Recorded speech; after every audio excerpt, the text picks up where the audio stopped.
You get in at 8:40 and the day is already decided. 5 appointments, 5 files, and every one of them has been scored overnight by something that has never met anybody.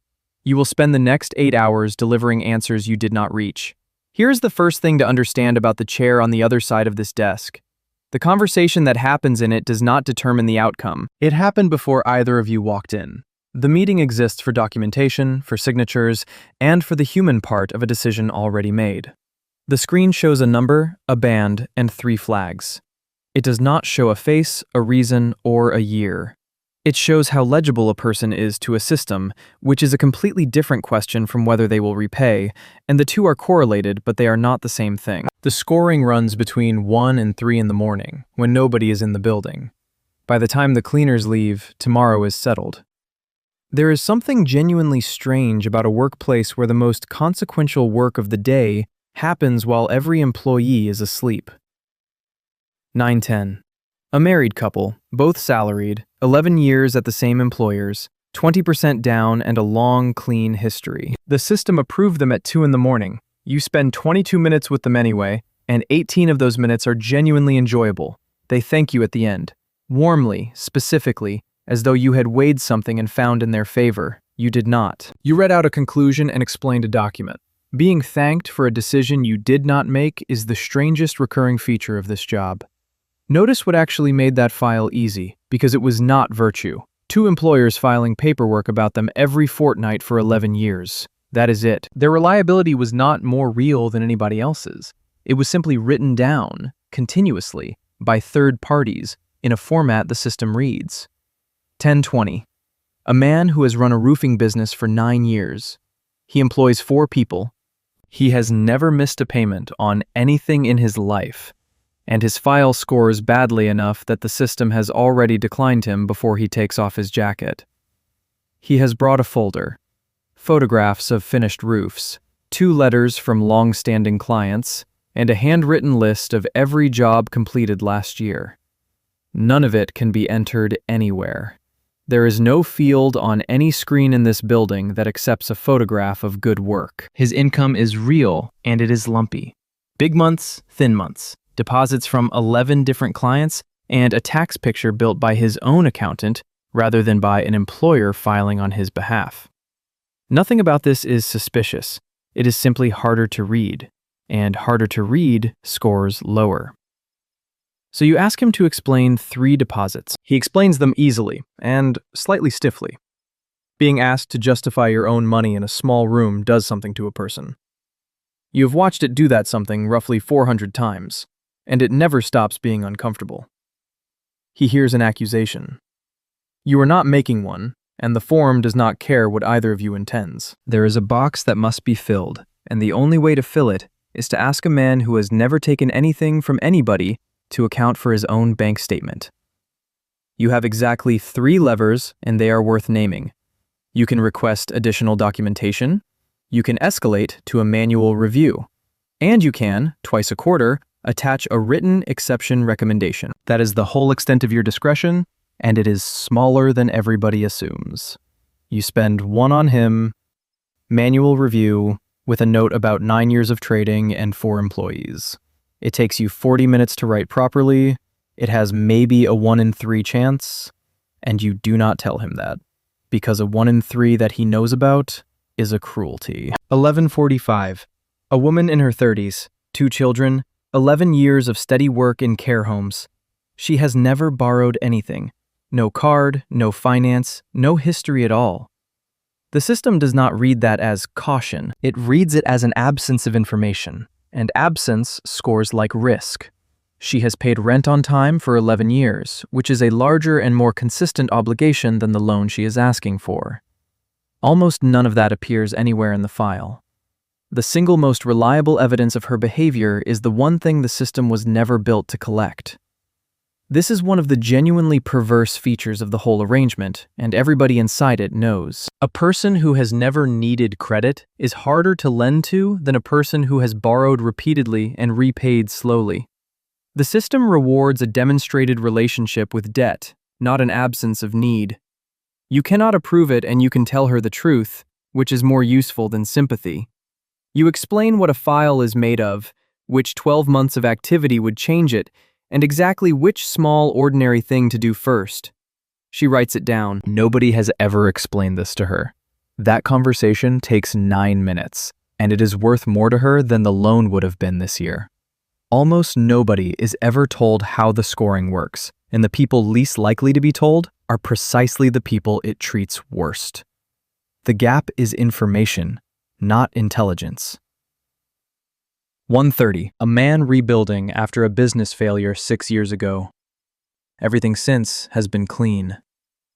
The old event still sits in the file, still visible, still weighted. And he opens the conversation by explaining it before you have asked, which tells you how many times he has had to. There is something almost merciful in the mechanics here. Old events fade in weight, gradually. On a schedule nobody negotiates. He is 2 years from the point where the failure stops mattering to the score. Not forgiveness exactly, more like a statute of limitations written into arithmetic. 315. A man who does not need this loan. Substantial holdings, low borrowing, and a request for an amount that represents a small fraction of what he owns. The system approves him at a better rate than anybody else today, and every part of that is arithmetically correct. What strikes you is that he does not register any of it. The rate is simply the rate to him, the way weather is weather. He has never been declined, never been asked to explain a deposit, and never sat where the roofer sat 2 hours ago. He has no comparison available. It looks unfair, and the mechanism is not unfair, which is the uncomfortable part. He is less likely to have trouble repaying, so the price of lending to him is lower. Rates are priced on probability, not on need. Need is precisely the variable the pricing does not include, which produces the direction everybody notices and few people describe accurately. Money is cheapest for people who need it least, and most expensive for people who need it most. That is not a conspiracy, and nobody designed it as a punishment. It is what happens when price follows risk. Everywhere, always. 440. The manual review on the roofer comes back approved, with a rate about half a point above where a salaried applicant with identical numbers would have landed. You call him, and he is quiet for 3 full seconds before he says thank you.